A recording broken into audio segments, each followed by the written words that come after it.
안녕하세요. 행복을 나누는 행복 나눔 강사 양영주 인사 올리겠습니다. 오늘은 어떻게 하면 자기소개를 멋지게 할 건가, 그거에 대해서 여러분에게 알려드리고자 합니다. 여러분, 모임에 가시면 자기소개를 하라 할 때가 간혹 계시죠? 그럴 때 여러분들 어떻게 하세요? 자신 있게 일어나서 자기소개를 멋지게 할 수 있나요? 보통 제가 보면 어떤 분들이 하라 하면 어거쭈춤 해가지고 저는 어디서 온 누구고요, 5학년 7반입니다 이렇게 하든지, 아니면 저는 어느 동에 사는 누구이고요, 오늘 친구가 가자 해서 왔습니다 라든지, 아니면 저는 어느 동에 사는 김아무개 아무개고요, 남편하고 딸하고 이렇게 살고 있습니다, 이런 등등 기타 비슷하게 말씀을 많이 하시더라고요. 여러분 어떠세요? 하신 여러분 만족하시나요? 아니면 듣는 여러분 만족스럽나요? 제가 볼 때는 여기 오신 분들이 그런 걸 듣고자 오신 건 아닌 것 같거든요. 그런 거는 차츰차츰 친해지면 다 나올 수 있는 얘기인데, 오늘 어떻게 여기에 어떤 목적을 가지고 어떤 사고를 가지고 왔는가가 중요한 거지, 그런 사소한 것들은 나중에도 될 것 같거든요. 그런데 사람들이 준비를 안 하기 때문에 막상 시키면 어떤 얘기를 할지 몰라서 당황하고 엉거추춤 일어나서 그렇게 하는 것 같습니다. 자, 오늘 여러분 앞에 자기소개 멋지게 하는 법에 대해서 여러분 알려드릴까 합니다. 자, 그러면 모임에서 자기소개를 어떻게 하면 멋지게 할까에 대해서 여러분과 함께 알아보기로 하겠습니다. 저는 4가지로 여러분 앞에 기억을 하라고 해주고 싶습니다. 다시 갈게요. 어떻게 하면 모임에서 자기소개를 잘할까, 여기에 대해서 이번 시간에 알아보도록 하겠습니다. 저는 4가지로 여러분들에게 기억해 두라고 얘기하고 싶습니다. 뭐냐면요, 인연사다. 뭐라고요? 인연사다. 인연을 사다 이렇게 생각하시면 기억하기 좋으시겠죠. 그러면 첫 번째 인은 뭐냐면 인사입니다. 우리가 보통 어떤 모임에 가면 안녕하세요 양영주입니다 아까 이렇게 한 거 아니고, 먼저 제가 인사한 거 기억나세요? 안녕하세요, 행복을 나누는 행복강사 양영주입니다 이렇게 얘기했거든요. 그냥 안녕하세요 양영주입니다 보단 행복을 나누는 행복강사 양영주입니다가 여러분 귀에 쏙 들어오시지 않나요? 여러분들 인사할 때 그냥 자기 이름만 해도 좋겠지만 좀 더 멋지게 하시려면, 맛깔나게 하시려면 앞에다가 자기를 나타낼 수 있는 거를 한번 넣어서 인사해 보세요. 그러면 사람들이 오? 반응이 아마 좋을 겁니다. 예, 두 번째는요, 연입니다. 연은 뭐냐면 모임과의 연관성입니다. 이 모임에 어떻게 해서 왔는지 이걸 얘기하는 거거든요. 만약에 독서 모임이라고 생각하시면 이렇게 얘기해 보세요 한번. 저는 어릴 적부터 독서를 굉장히 좋아해서 그래서 오게 됐습니다 이렇게 해도 되고요. 또 만약에 저는 어릴 때는 독서하는 거를 별로 안 좋아했거든요. 그런데 사회생활 하다 보니까 독서의 필요성을 느껴서 오늘 이 모임에 오게 됐습니다. 이렇게 연관성에 대해서 한번 설명을 해주는 거죠. 그 다음에 세 번째는요, 사연입니다. 이 모임에 오게 된 이유, 이거를 스토리텔링으로 하든지 어떤 에피소드를 가지고 얘기하면 될 것 같아요. 그럼 아까 제가 독서 모임에 대해서 했으니까 그거에 대해서 한번 해볼게요. 저는 시골 산골에서 자랐거든요. 그래서 우리 마을에는 유일하게 있는 게 만화방 하나밖에 없었어요.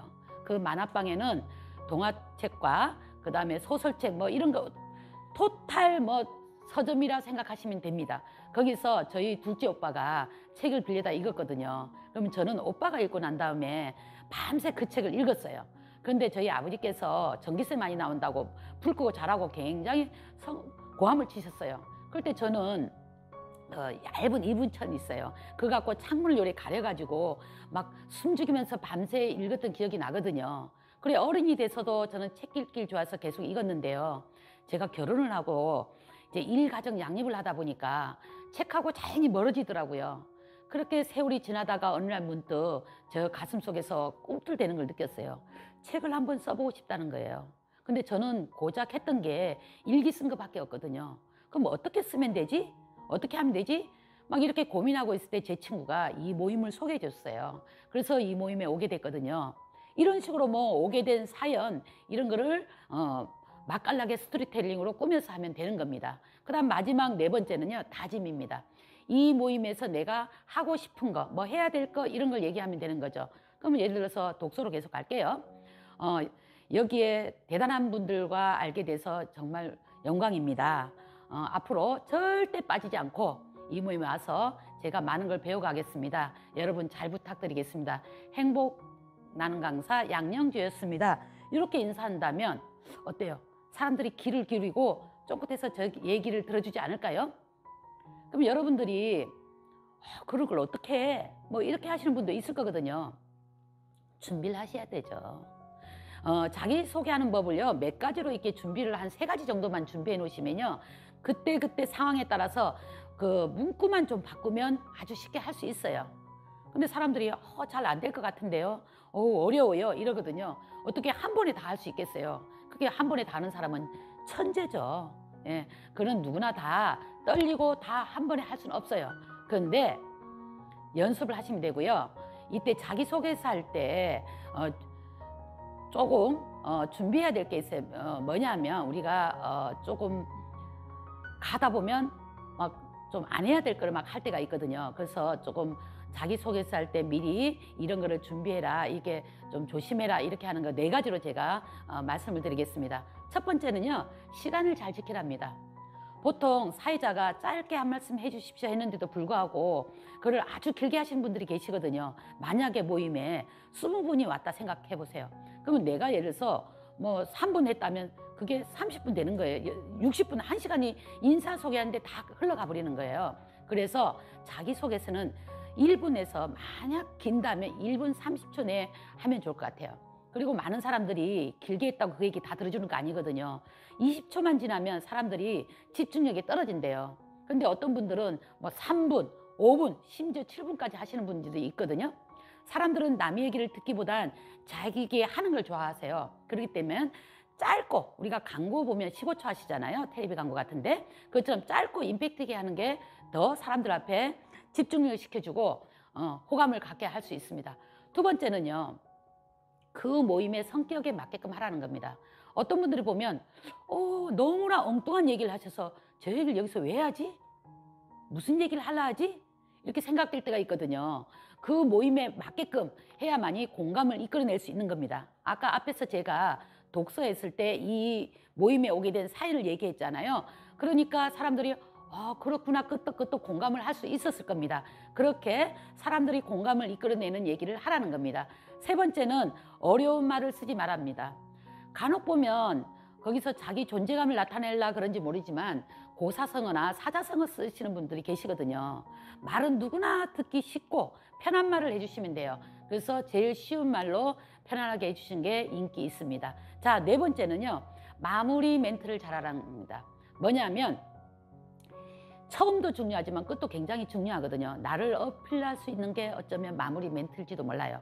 그래서 아까 제가 앞에서 했을 때 저는 이 모임에 온 게 영광이고 앞으로 이 모임에서 절대 빠지지 않고 와서 좋은 성과를 얻고 가겠습니다, 이런 식으로 얘기를 했잖아요. 그걸 여러 가지로 각색해서 이 모임에서 여러분이 나타내고자 하는 것을 마무리 때 해주시면 좋을 것 같습니다. 그런데 그 사람들이 간혹 저 앞에 물어요. 저는 아무리 해도 안 됩니다. 정말 아무리 해도 안 될까요? 저는 연습을 안 했다고 생각합니다. 요새 트로트가 요새 대세잖아요. 각 방송국에서 트로트 오디션을 굉장히 많이 봅니다. 제가 엊그저께 본 그 트롯이 보면 트롯2에 거기 보면 그 외국인이 나와가지고 주현미 선생님의 울면서 후회하네를 불렀는데요. 정말 깜짝 놀랐습니다. 그분이 한국에 오신 지 2년밖에 안 됐는데요. 한국말도 저보다도 더 잘하시고요. 그 다음에 트로트의 그 맛이 뭐예요? 꺾이잖아요. 꺾는 것도 우리 한국 가수 못지않게 잘하시더라고요. 그래서 그 심사위원 15명 전원의 올하트를 받았습니다. 저도 그거 보면서 박수를 굉장히 많이 쳤습니다. 정말 대단하다. 그리고 저는 하나 느꼈습니다. 정말 하면 된다는 거를. 우리는 안 해서 안 되는 거지 연습을 하면 누구나 할 수 있습니다. 보통 그 트로트에 나와서 오디션 보시는 분들이 3분이잖아요. 3분을 하기 위해서 얼마나 연습을 했겠어요. 그러니까 너무나 자연스럽게 하는 거예요. 저는 지금도 여기서 자연스럽지 않거든요. 그런 제가 그분들만큼 연습을 안 했다는 걸 시인하겠습니다. 그래서 우리는 누구나 연습을 하면 할 수 있다. 한 만큼 성과가 있다. 저는 그렇게 생각해서 여러분 열심히 연습하시면 잘할 수 있을 겁니다. 그 대신에 그러면 사람들이 그렇게 해요. 어떻게 하면 연습을 잘할 수 있어요? 연습 잘 안 되던데요. 해도 뭐 조금 서툴고 잘 안 되던데 하는데요. 저는 연습을 우리가 대하듯이 녹음을 해서 아니면 이거를 대사를 읽어가지고 이거를 대하듯이 해서 우리 휴대폰이나 이게 녹음을 해서 한번 들어보라고 얘기를 합니다. 그걸 들어보면요. 내 말이 매끄럽지가 않다든지 아니면 호흡이 짧다든지 아니면 너무 빠르다든지 아니면 너무 느리다든지 이게 느낄 수가 있어요. 그걸 계속 들으면서 거기서 내가 군더더기를 빼내고요. 해보시면 그래도 조금 맛깔나게 할 수가 있습니다. 두 번째는요. 표정 관리 같은 거 잘 해야 되잖아요. 저도 표정이 굉장히 좀 어색한데 이런 거 할 때는 거울 앞에서나 이게 요즘 휴대폰 같은 데도 잘 돼 있잖아요. 카메라 시설이. 거기에서 연습을 해보라는 겁니다. 그 다음에 거기서 안 되면 가족들 앞에서 해봐도 좋아요. 가족들 앞에서 하기가 사실은 굉장히 힘들지만 거기서 연습해서 가족들이 또 제일 어쩌면 여러분 앞에 날카로운 피드백을 해줄 수 있거든요. 근데 그게 여러분 앞에 살이 될 수가 있습니다. 그 연습을 하고 나면 대중들 앞에 가서 했을 때 굉장히 자신감이 있거든요. 그 다음 세 번째는요. 스피치 잘하는 사람의 모델링 하라는 겁니다. 요즘은 유튜버들이 굉장히 그 스피치에 대해서도 올려놓고 다른 강의 같은 것도 굉장히 많이 올려놨잖아요. 그걸 보시면서 모델링 하면서 아 저렇게 하면 되구나 하시면 돼요. 저 같은 경우는 강의를 지금 한 지가 20년이 넘었거든요. 그래도 강의하기 전에 제가 유튜버를 봅니다. 제가 강의하고자 하는 내용의 키워드를 보면서 그분들은 어떻게 하나 내가 해야 될 내용에 빠뜨린 게 없는가 더 좋은 거 없는가 연구를 하고 하거든요. 그럼 많이 준비하면 준비한 만큼 강의장에 가면 덜 떨리고 자신감 있고 모의식 소리를 크게 낼 수가 있더라고요. 그래서 이 세 가지를 여러분들이 꼭 해보시면 될 것 같습니다. 자, 다음 시간에는요. 면접 스피치에 대해서 얘기를 해드릴게요. 요즘 취업하기 굉장히 힘들잖아요. 취준생들이 가장 어려운 게 이력서 쓰는 거, 자기소개서 쓰는 거, 면접하는 거거든요. 제가 강의를 그런 거를 위해서 한 4시간 정도를 하는데 오늘 짧게 10분에 안에서 임팩트 있게 꼭 필요한 부분만 여러분 앞에 할 테니까요. 2부를 기다려 주시고 여러분 2부에서 만나요. 안녕.